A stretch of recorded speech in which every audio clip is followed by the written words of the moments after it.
The casual লেন্সের আরও একটি ভিডিওতে আপনাকে সুস্বাগতম। আর বেশি বকবক বন্ধ করে চলুন আপনাদের দেখাচ্ছি কেমনই হলো আমাদের ঘোরা। এই যে আমাদের বিল্টুদা হাই করে দাও। আজ আমাদের কোথায় যাওয়া হচ্ছে বলো, কোথায় যাওয়া হচ্ছে আজ? ঠিক হচ্ছে না, দেখা যাক দু চোখ পার চোখ কোথায় নিয়ে যায় আমাদেরকে। মন আমাদের একটা ঠিক আছে, কিন্তু বলবো না, সিক্রেট রাখছি এটা আমরা। বিজয়ী ভব।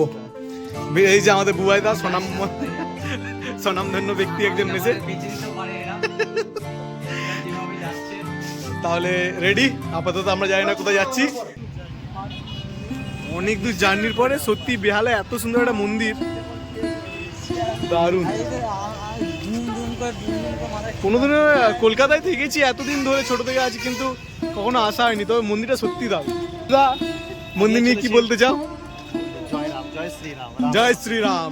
শুভদীপ, মন্দির নিয়ে ফার্স্ট এক্সপিরিয়েন্স, তুমিও মনে হয় প্রথমবার এসছো, কি বলতে চাও? জয় শ্রীরাম। বিক্রম, বুয়াইদা তো পুরো মন্দিরে এসছে, ভক্ত ভক্ত লাগছে দাদা। হ্যাঁ, হাত গরম হয়ে গেছে। চলো, এই যে অসংখ্য ভক্ত, ঠিক আছে, মন্দিরের যায় না কতটা মোবাইল অ্যালাউ আছে, বাট যতটা সম্ভব আমরা দেখাতে চাই, নিয়ে যাই। ওয়াও, লাইট অনেকটা কমে গেছে যেহেতু মেঘ করে গেছে শীতকাল। ওয়াও ভাই, পুরো ওয়াও বলতে এখানে সব জায়গায় দাদারা ঘুরছে, ভিডিও অ্যালাউ নেই, ফটো শুধু অ্যালাউ আছে। তো জোর চুরি করে করে ফটো তোলা হচ্ছে। সামনে দাদা আছে মানে ভিডিও বন্ধ করতে হবে। ভিডিও করা তো বারণ, কিন্তু আমরা থোড়ি না রুকবো। এই যতক্ষণ দাদা নেই, লাইট জ্বলে গেছে মন্দিরের সন্ধ্যেবেলা। এই যে মন্দির প্রাঙ্গণ, সত্যি অসাধারণ দৃশ্য। বারবার খালি বলছে ভিডিও করবেন না, কিন্তু ভিডিও তো করতে হয়। সত্যি খুব সুন্দর জায়গা। মন্দিরের নাম মনে হয় স্বামীনাথন মন্দির, কৈলান। এই যে মন্দির, লাইট চেঞ্জ হচ্ছে মাঝে মধ্যে, জুম করলে ফেটে যাচ্ছে।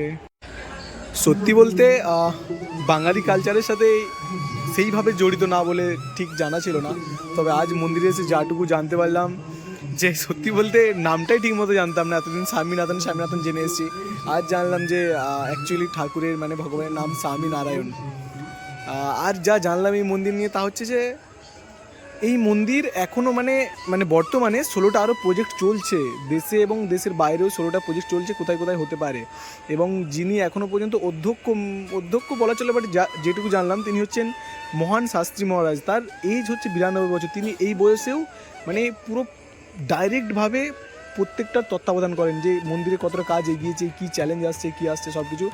আর এই মন্দির নিয়ে যে জানা গেল তা হচ্ছে এই মন্দির 2009 সালে প্রায় মোটামুটি কমপ্লিট হয়ে গেছিলো, কিন্তু এই মাটি উর্বর অনেকটা হওয়ার জন্য মাটি ধসে যায়, এবং ধসে যাওয়ার ফলে যা বলা হয়েছিল যে এই মন্দির হয়তো 100 বছর কি 200 বছর জোর টিকবে, কিন্তু এই মহারাজ তিনি আবার বাতিল করেন এবং বলেন যে সব আবার নামিয়ে পুনর্গঠন করতে, এবং শেষে 2014 সালে এই মন্দির আবার প্রতিষ্ঠা পায় সব কিছু ফাইনালি হয়ে।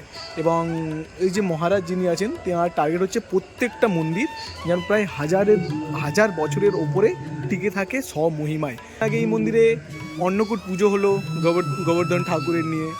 যাই হোক, সত্যি বলতে সবশেষে এটাই যে মন্দিরে আসার পর একটা জিনিস তো ভালোভাবেই অনুধাবন করা যায়, যেটা হচ্ছে যে এত অস্থির চঞ্চল মনটা সবশেষে মানে শান্ত হয়ে যায়, অটোমেটিক শান্ত হয়ে যায়। তো চলো, আমাদের সাথে আরও যারা এসছে তাদের কাছ থেকে এক্সপিরিয়েন্সটা একটু জানা যাক, তাদের কী বলে।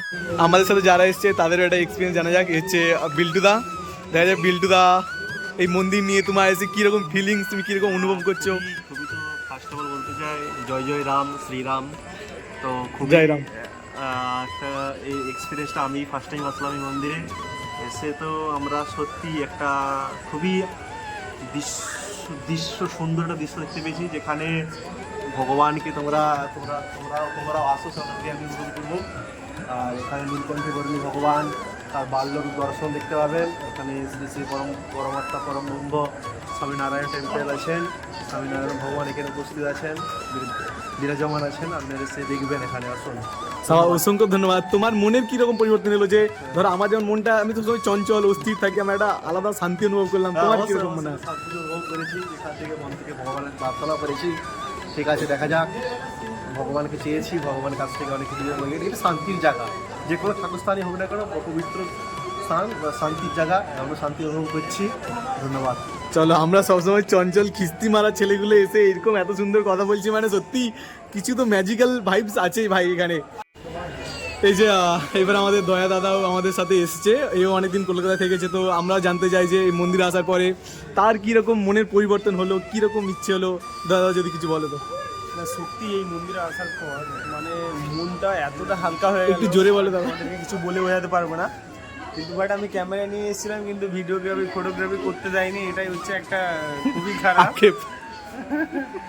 আমি আর বলবো না। আচ্ছা চলো, এবার শুভদীপ, এই মন্দিরে আসার পরে মনের কীরকম পরিবর্তন হলো, শান্ত চঞ্চল বা ঠাকুর নিয়ে কি?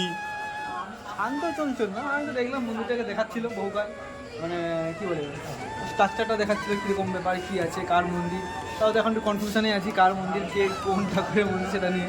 হ্যাঁ, বাকি মন্দির তো একদম এইবারে আমাদের আরেকজন বুবাইদা, আমাদের মেসের বুবাইদা, একটু এদিকে আসো না, একটু ব্ল্যাক আসছে তোমাকে। এইদিকে বুবাইদা, কিরকম তোমার মনের পরিবর্তন কিরকম হলো? খুবই সুন্দর লাগছে এখানে এসে, একটা অন্যরকম পরিবেশ, অন্যরকম অনুভূতি, খুবই ভালো লাগছে। আচ্ছা, আর কিরকম লাগলো? আর কি মন্দির বিশাল একটা অন্যরকম অনুভূতি দিয়ে গেল, একটা অন্যরকম প্রাপ্তি, এই আর কি। আচ্ছা, সাবাস, ধন্যবাদ বুবাইদাকে। হ্যাঁ, তো মন্দিরে আরেকটা বলা হয়নি, মন্দিরের যে এইগুলো সাইডের এইগুলো করা হয়েছে, এগুলো হচ্ছে লালকেল্লা যে পাথর ইউজ হয়েছে, লাল স্টোন মানে রেড স্টোন, সেইগুলো দিয়ে এটা তৈরি, এবং ওইটা হচ্ছে কি বলে তোমার পিঙ্ক স্টোন, রাজস্থানের পিঙ্ক স্টোন দিয়ে ওই মন্দির মেন মন্দিরটা তৈরি। আর এটা যেটা বুবাইদা বলছিল, বুবাইদা কি দিল্লির কি অক্ষর টেম্পল না কার সাথে মিল? অক্ষরধামের সাথে কি বলে দাও ওটা? মানে অক্ষরধামের যে মন্দির আদল, সেই আদলে এই মন্দিরটা তৈরি হয়েছে। সাবাস সাবাস। আর শেষে আমাদের আরেকজনের কাছে যাই, বিক্রমের কিরকম মনে হলো? রাধে রাধে, জয় শ্রীকৃষ্ণ প্রভু। কিরকম মনে হচ্ছে? প্রথমবার কলকাতায় এসছে ছেলে, প্রথমবার এসে মন্দির, বার না গিয়ে মন্দির, তো কিরকম এই বয়সে মন্দিরে এসছে, এটাই তবে কিন্তু সাবধান, এখানে স্বামীর বাঘ আছে কিন্তু, উল্টো পাল্টা করলে স্বামী বেরিয়ে আসবে। হ্যাঁ, তো কিরকম মনে হচ্ছে? তোর কি মনে হচ্ছে যে এই স্বামী সেই পুষ্পা সেই বললাম স্বামী হ্যাঁ, এরকম মনে হলে বলতে পারো তুমি, তোমার কিরকম মনে হচ্ছে? এখানে বসে কিন্তু ফ্রি ফায়ার খেলা যাবে না। খুব ভালো লাগবে। অসংখ্য ধন্যবাদ, ফ্রি ফায়ার খেলার জন্য প্রযুক্ত জায়গা বলেছে। যাই হোক, এই হচ্ছে আমাদের মন্দির। वीडियोग्राफी नॉट अलाउड बट हम तो कर ही लेंगे, इसमें क्या बात है। চলো টাটা, ভাত ছাড়ে বাপ্পু। মন্দিরের সংলগ্নই রয়েছে একটা প্রেম ভাটি বলে, 100% ভেজিটেরিয়ান। এই স্বামীনারায়ণ মন্দিরে এখানে জানি না কেমন কি প্রাইস, তবে এখানে একটা প্রাইসের আছে, দেখা যাক কীরকম দাম। সিঙ্গাড়া 2 পিস 30, দই সিঙ্গাড়া 4 50, এই যে হচ্ছে লিস্ট। আর এই হচ্ছে বড় দোকান, তবে সব থেকে ভালো জিনিস হচ্ছে না 100% ভেজিটেরিয়ান।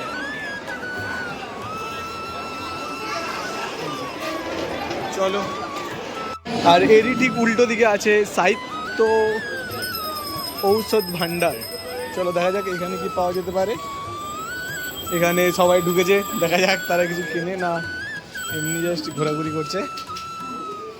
দেখি, এখানে ঠাকুরের ছবি আছে, ফুড প্রোডাক্টসও আছে এখানে, মানে এগুলো সব সেলফ মেড, মানে মন্দির তরফেই তৈরি করা যেমন হয়। এইখানে একজনকে পাওয়া গেছে, ধরা পড়েছে একজন। বন্ধু, তুমি কি কিনছো? কিছু কিনছো? পয়সা নেই। বিল্টুদা তো অনেক ঘুরে ঘুরে দেখলো। বিল্টুদা কি কিনছো? হ্যাঁ, এগুলো আয়ুর্বেদিক পোশাক। এই যে গুন্ডাকে পাওয়া গেছে, ওই ইধার আও বাচ্চো কা খেলনি। এই 6:45 সন্ধ্যা আরতি হয়। আরতির পরে 50 টাকায় 2 জন করে ওই ঠাকুরকে মানে অভিষেক করানো যায় জল দিয়ে, সাথে প্রসাদও পাওয়া যায়। তবে এখানে জুতো রাখা পুরোপুরি ফ্রি। চলো তাহলে ভিডিও শেষ হচ্ছে। জয় স্বামীনারায়ণ মন্দির কি জয়।